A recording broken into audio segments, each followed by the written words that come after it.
Brasil está fazendo isso, sendo que o Brasil é o que mais vai perder caso os Estados Unidos tomem medidas, e é o que está acontecendo agora. Será que o Brasil está sendo usado como porta-voz dos outros governos?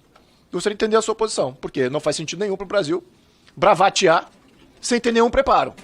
Até tentando ajudar aqui o governo e o senhor. Porque o Paraguai não envia o seu embaixador para cá, exatamente porque Itaipu não dá transparência. Itaipu não está dando transparência. O governo brasileiro, especificamente o ministro das Relações Exteriores, não está indo adiante com o que é necessário de criar uma comissão binacional, o que já foi tomada essa decisão no Paraguai, mas precisamos de uma comissão binacional criada aqui no Brasil, acordo já foi assinado em 2021, e está sentado no escritório do ministro das Relações Exteriores, ele não vai adiante, então ele é, sim, vinculado aos desvios praticados por Itaipu. Eu queria saber da sua posição com relação a isso. O senhor acha que o Brasil é um bom parceiro? Sem dar transparência aos parceiros? Que péssimo parceiro é o Brasil! Você entraria em negócio com qualquer país, ministro? Eu acho que foi em 2023, né, que o acordo de Barbados, que o senhor também protagonizou, esse acordo de Barbados, para ter eleições livres na Venezuela. O senhor foi signatário, foi um protagonista, testemunha, mas acho que o senhor teve influência ali, né? Eu queria saber a sua postura com relação a essas eleições na Venezuela. Nós sabemos que estamos em transição. Está óbvio as medidas do governo para sair do grupo de amigos do Ocidente e entrar para o grupo de amigos dos stalinistas, dos ditadores, dos multipolares, que é a nova palavra. Eu não quero entrar no debate político interno, porque não foi para isso que eu fui chamado. Eu tenho minhas opiniões, evidentemente, mas isso não é o caso aqui. Mas eu preciso falar de algumas questões. A primeira digamos, uma palavra, eu acho, nem diria de desagravo, porque ele não precisa disso, mas das referências negativas que alguns fizeram ao ministro Mauro Vieira. Se não negativas, pelo menos assim, derrogatórias, né? O ministro Mauro Vieira é um excelente diplomata.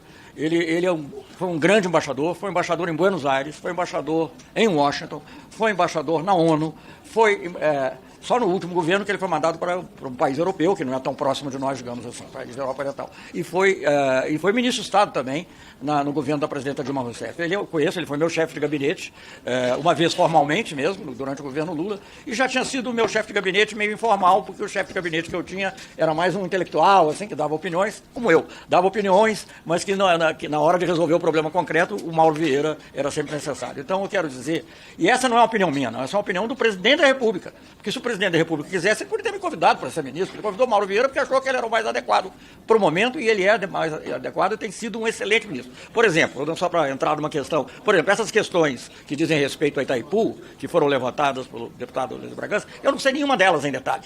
Eu acompanho, evidentemente, claro que é importante ter relações, não, já fiz isso no passado, ter relações com o Paraguai, mas a amplitude dos temas diplomáticos é muito grande, é muito grande. Então, na realidade, o presidente me manda cuidar de alguns assuntos, algumas crises, alguns temas, como foi o da Venezuela em determinado momento, por isso eu fui a Barbados, mas quem conduz a política externa sob orientação do presidente é o ministro Mauro Vieira, e sobre isso não pode haver nenhuma dúvida, não pode haver nenhuma dúvida.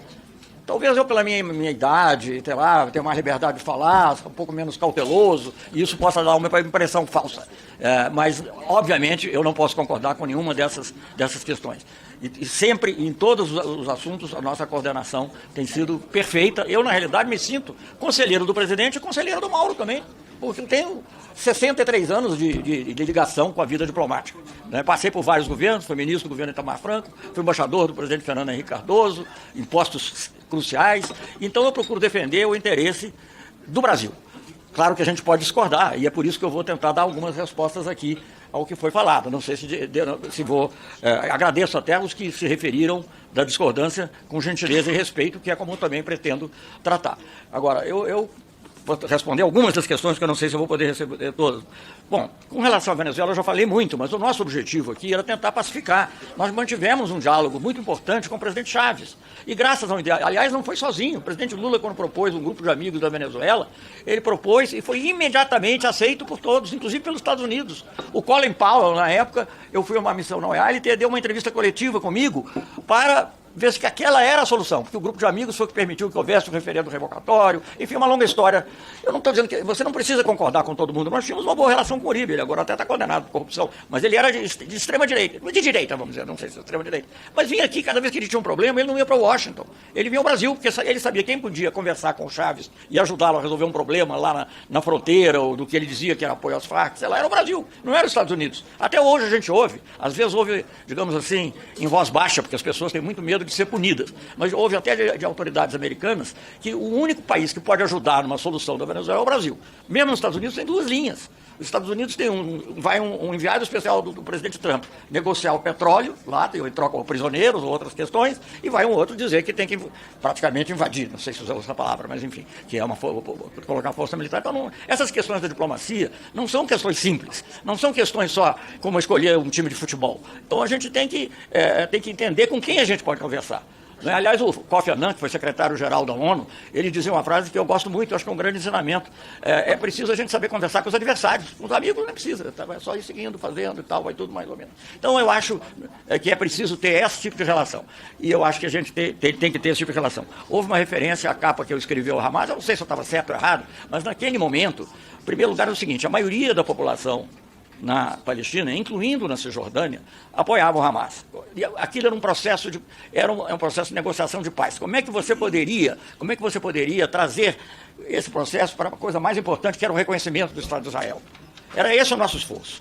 Então, como havia uma ala, aparentemente perdeu, mas aliás, há muitas versões sobre também, digamos, a ação do 7 de outubro, né? A relação do 7 de outubro, e inclusive informações de inteligência que não foram levadas em conta. Mas o nosso objetivo era encontrar a paz. O governo da OTAN, como o da Turquia, tinha um representante do Hamas lá. Então você tem que conversar com seus adversários, você tem que conversar com aqueles com quem você discorda. E isso é válido para todos, a não ser quando chega uma situação extrema. Hoje em dia não há condições de conversar, obviamente. Mas também não há condições, praticamente, não estou comparando, cada um tem seu nível, com o atual governo israelense. Isso não é uma noção só brasileira. Os países europeus, progressivamente, como eu já disse aqui, não quero me repetir. Mas, enfim, alguém alegou aí, eu me lembro, desculpem aí, eu mantive a lista, de que o Brasil não reconhece o Holocausto. Reconhece, obviamente que reconhece, deplora. O presidente Lula visitou o Holocausto, eu visitei, já tinha visitado antes, e visitou o Museu do Holocausto. Foi abrir aqui uma entidade também voltada para isso. A minha opinião é a opinião de muitos judeus, a não instrumentalização do antissemitismo. Michel German é uma pessoa totalmente respeitada, ninguém vai dizer que ele é, não sei, uma coisa que eu tenho que repudiar, mesmo não sendo da minha alçada, estava aqui é a ideia de que o governo do presidente Lula pode ter sido financiado pelo narcotráfico.